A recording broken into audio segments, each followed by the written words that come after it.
Flavor is everything in the kitchen, but some everyday oils can quietly dull it if you cook with them mindlessly. In this video, culinary experts reveal how 5 common oils, vegetable oil, corn oil, sunflower oil, soybean oil, and canola oil, can mask or flatten flavors. We'll unpack the science behind flavor destruction, from oxidation to rancidity, and offer practical tips to keep dishes vibrant. Ready to rethink your pantry and rescue your recipes? 1. The silent flavor assassin. Vegetable oil. Picture this.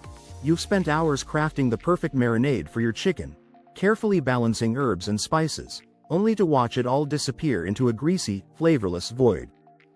That's the reality when you're cooking with generic vegetable oil. Vegetable oils are refined and processed, which means they not only lack flavor, but also nutrients. Vegetable oil is guaranteed to be highly processed. It's called vegetable, so that the manufacturers can substitute whatever commodity oil they want: soy, corn, cottonseed, canola, without having to print a new label. Processed oils have been pushed past their heat tolerance and have become rancid in the processing. What you're getting is essentially a neutral-tasting liquid that strips away the very essence of what makes food delicious. Generally, vegetable oils contain different nut and seed oils, such as soybean oil, corn oil, cottonseed oil, palm oil, or palm kernel oil. Vegetable oils have a neutral flavor, making them a highly versatile cooking oil. But versatile doesn't mean good for your taste buds. 2. Corn oil.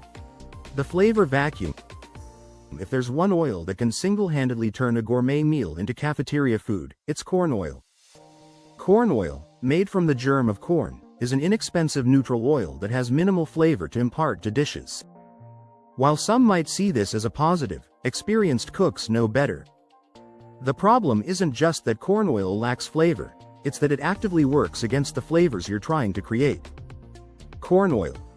Derived from the germ of corn kernels, refined corn oil is mild in taste and widely used in frying and processed foods. The extensive refining process strips away any natural character the oil might have had, leaving behind something that tastes more like a chemical product than food. Its Fa composition is characterized by a high content of PUFA, particularly linoleic, 34.0-65.6%. Linolenic being in much lower proportions, less than 2%. The main MUFA present is oleic, 20.0-42.2%, and SFA account for 8.9 to 22.4%. When you heat corn oil, it doesn't just stay neutral, it develops off flavors that can make your food taste stale and artificial. This is why so many restaurant dishes taste disappointing when they rely heavily on corn oil as their cooking medium. 3. Sunflower oil. The great pretender sunflower oil markets itself as a healthy, light option, but don't let the sunny branding fool you. Sunflower oil is made from sunflower plant seeds. This oil has a mild flavor and relatively high smoke point, making it another good choice for a neutral oil. The reality is far more complex and troubling for anyone who cares about flavor. The biggest issue with sunflower oil isn't just its blandness, it's how it interacts with other flavors in your dish. However, sunflower oil contains a lot of omega-6 fatty acids.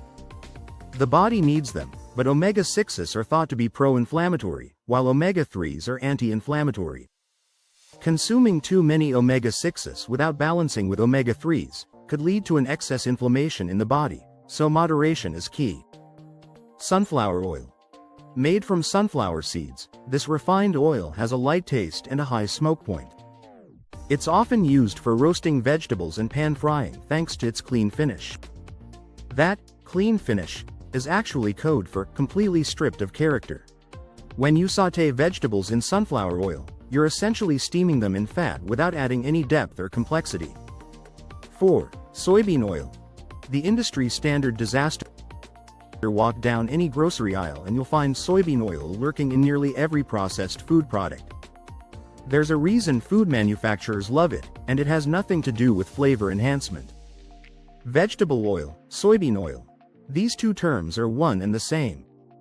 Soybean oil is 54% omega-6 fatty acids. Again, this means pro-inflammatory and should be avoided completely.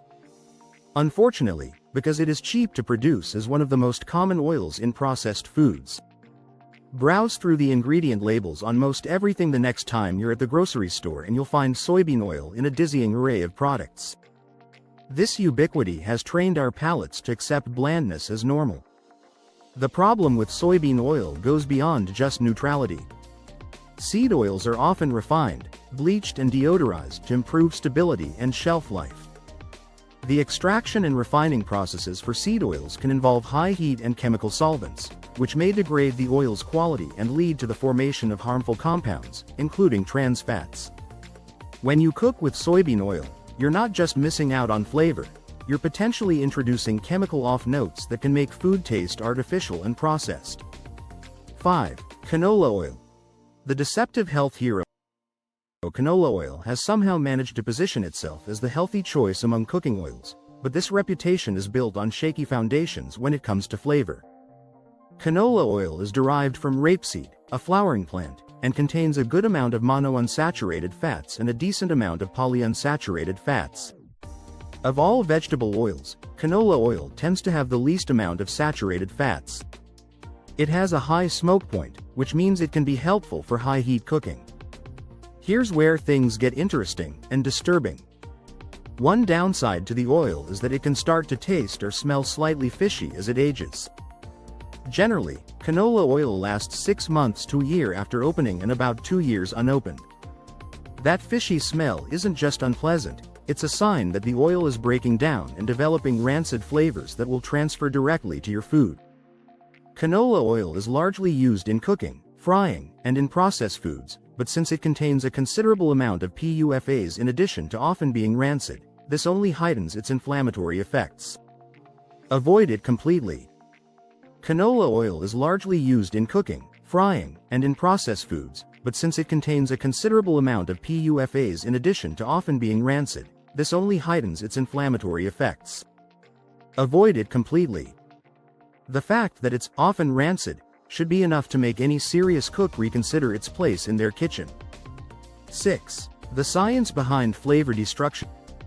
Understanding why these oils destroy flavor requires looking at what happens on a molecular level. If you heat oil past its smoke point, it not only harms the flavor, but many of the nutrients in the oil degrade and the oil will release harmful compounds called free radicals. But the problem starts even before you turn on the heat. Like most cooking oils, vegetable oil is prone to oxidation, which causes it to spoil and lose its quality. Oxidation occurs when oil is exposed to oxygen, which leads to the formation of free radicals and off flavors. This is particularly common in oils with higher polyunsaturated fat content. Examples are canola oil, corn oil, soybean oil, and sunflower oil. The refining process itself creates compounds that work against flavor. When edible oil reacts with atmospheric oxygen, it forms hydroperoxides through the process of oxidation. The oxidation method is accelerated by light and heat. When the hydroperoxides decompose, they negatively affect the flavor and decreases the oil quality. This is why even fresh bottles of these refined oils can make your food taste flat and lifeless. 7. How rancidity kills your culinary dreams. Rancidity isn't just about spoiled oil that's been sitting in your pantry too long. Using any rancid oil can lead to serious health hazards. In addition to having strange flavors and odors, it contains carcinogenic free radicals. These pesky molecules are then absorbed into the foods the oil is added to. But many commercially processed oils start their journey with a degree of rancidity already baked in. Oxidation is a type of rancidity caused by prolonged exposure to air, because fats react chemically with oxygen, giving rise to malodorous products. Heat and light merely accelerate, catalyze, the reaction. But oxidation is only one of the 2 major ways in which fats and oils can turn rancid. The industrial processing these oils undergo exposes them to exactly these conditions: heat, light, and oxygen, on a massive scale. Vegetable oils eventually spoil, showing rancid smells, bitter taste, or cloudy, darkened appearance. A vegetable oil has probably gone bad when it has unpleasant odors, an off-putting taste, a darker, more unnatural color, or a slimy and thick texture. Lastly, if it tastes bitter or off, It's a clear sign the oil is no longer good to use. The problem is that many people have become so accustomed to these off flavors that they don't even notice them anymore.